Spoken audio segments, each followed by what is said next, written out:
perkenalkan, kami calon guru penggerak Angkatan 11 dari Kabupaten Buton, Sulawesi Tenggara. Dengan saya Rasa Waludin dari SMP Negeri 17 Buton. Saya Triwa Rahmawati dari SD Negeri 89 Buton. Saya Eka Israwati dari SD Negeri 72 Buton.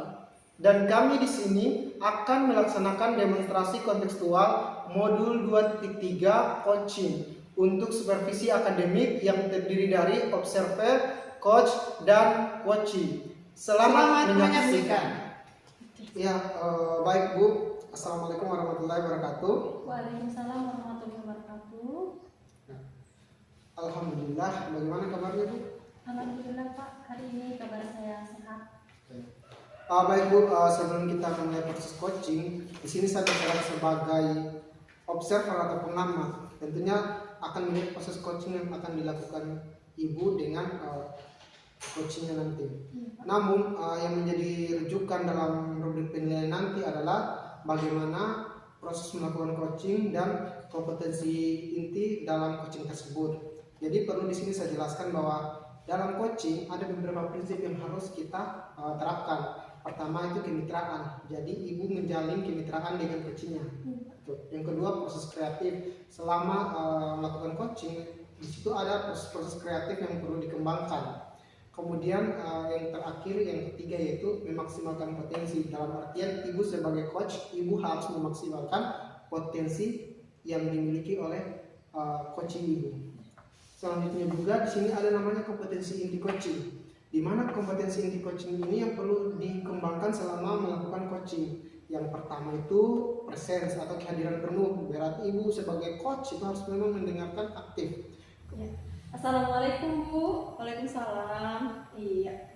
Saya mau menanyakan kabarnya Ibu. Sekarang bagaimana kabarnya Ibu dengan perasaan Ibu?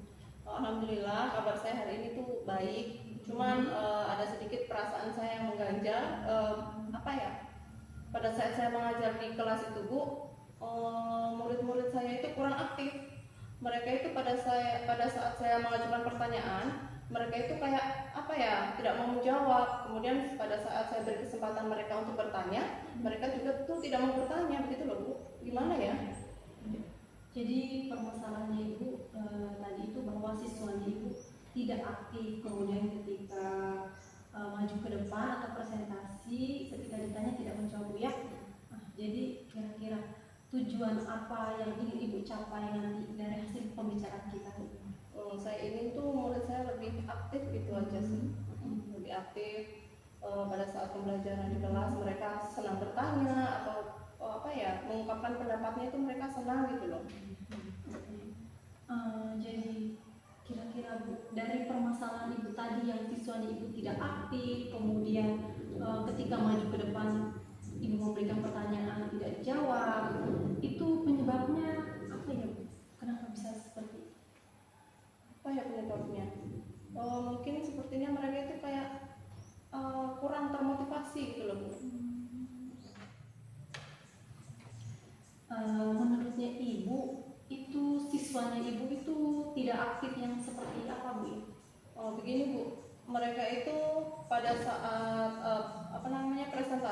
presentasi, kan ada sesi mengajukan pertanyaan dulu. Mereka diberi kesempatan untuk mengajukan pertanyaan itu, mereka itu diam, mereka nggak mau bertanya begitu, seolah-olah kayak mereka udah tahu, padahal mereka itu sebenarnya belum tahu, hanya mereka nggak mau bertanya begitu Bu.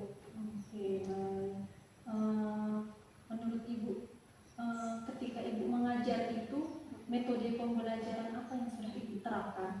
Kalau di kelas itu saya sudah menerapkan metode pembelajaran berdiferensiasi, hanya saya rasa sepertinya belum maksimal sih. Belum maksimal ya. Kalau saya simpulkan bahwa muridnya Ibu itu tidak aktif karena ketika Ibu mengajar, Ibu menggunakan metode pembelajaran diferensiasi tetapi belum maksimal ya. Jadi menurutnya Ibu, kira-kira rencana apa yang akan Ibu lakukan agar permasalahan itu dapat teratasi? Rencananya mungkin saya akan melakukan pendampingan individu sepertinya untuk murid-murid saya, beberapa murid saya yang kurang aktif tadi. Kira-kira kapan Ibu akan dilakukan? Menurut saya sih kayaknya secepatnya sih, mungkin insya Allah besok. komitmen apa yang akan ibu lakukan agar rencana yang ibu sudah lakukan dapat terlaksana? Pertama mungkin saya akan membuat jadwal ya Bu, jadwal pendampingan untuk beberapa murid saya tadi. Kemudian saya akan membuat catatan-catatan untuk progres kemajuan mereka. Seperti itu sih Bu rencananya. Oke, ya. Jadi luar biasa Bu ya, rencana ibu, dan harapan saya semoga apa yang ibu rencanakan dan ibu sudah susun semoga dapat berjalan dengan lancar. Sekarang bagaimana perasaannya ibu setelah menceritakan dari permasalahan ibu pada saat belajar? Perasaan saya sekarang sih sudah lebih senang ya, sudah lebih tenang, pikiran saya juga sudah lebih tenang. Kemudian saya mungkin lebih semangat juga untuk proses pembelajaran berikutnya nanti di kelas. Luar biasa Bu ya. Saya tidak sabar mau mendengar bagaimana rencananya ibu ke depannya, kemudian bagaimana indikator keberhasilan ibu ya. Jadi nanti kalau ketika ibu sudah merencanakan tersebut, ibu bisa berkonsultasi dengan saya. Iya, insya Allah. Ya, saya cukupkan sampai di sini Bu ya. Assalamualaikum warahmatullahi wabarakatuh. Waalaikumsalam warahmatullahi wabarakatuh. Bagaimana kabarnya? Alhamdulillah ya. Alhamdulillah Pak sudah melakukan proses coaching. Ya. Jadi saya sebagai observer, saya tadi melakukan observasi atau pengamatan kepada ibu yang selama tadi melakukan coaching, dan ibu bertindak sebagai coach dan salah satu rekan ibu bertindak sebagai coaching. Nah sekarang ada beberapa catatan yang saya masukkan selama proses pengamatan, dan terkait hal tersebut di sini saya mau bertanya, apa yang sudah ibu lakukan saat coaching yang menjadi indikator keberhasilan dan proses coaching hari ini? Oke Pak, baik, tadi pada saat proses coaching itu saya sudah menerapkan prinsip coaching, yaitu yang pertama kemitraan, di mana saya itu sudah melakukan kesetaraan bersama coaching saya. Kemudian yang kedua itu proses kreatif, yaitu di mana saya itu membantu si coach saya untuk memunculkan ide-ide baru dalam permasalahan tersebut. Dan yang ketiga memaksimalkan potensi. Nah di sini saya mengajukan beberapa pertanyaan berbobot agar si coach saya ini dia memaksimalkan potensinya. Nah selanjutnya pada saat kompetensi inti coaching, saya sudah melakukan semua itu tersebut, baik dari presentnya, dari utuhnya, kemudian mendengarkan dengan aktif dan mengajukan pertanyaan berbobot. Nah kemudian semua itu saya lakukan dengan teknik rasa, dengan melakukan yang namanya alur tirta, melakukan seperti tujuan, kemudian identifikasi, rencana dengan tanggung jawab. Begitu Pak. Oke. Boleh saya tanya lagi Bu? Ya, Terkait hasil pengamatan saya ya. Selama melakukan praktik coaching tadi, kompetensi inti coaching apa yang kemudian ingin ibu kembangkan lagi? Oke. Kalau pada saat proses coaching tadi Pak, yang ingin saya kembangkan Pak semuanya Pak, baik itu dari presennya, kemudian mendengar aktif dengan mengajukan beberapa pertanyaan berbobot. Nah tentunya itu saya lakukan Pak untuk mengembangkan kompetensi saya Pak pada saat saya melakukan coaching. Oke. Betul ya.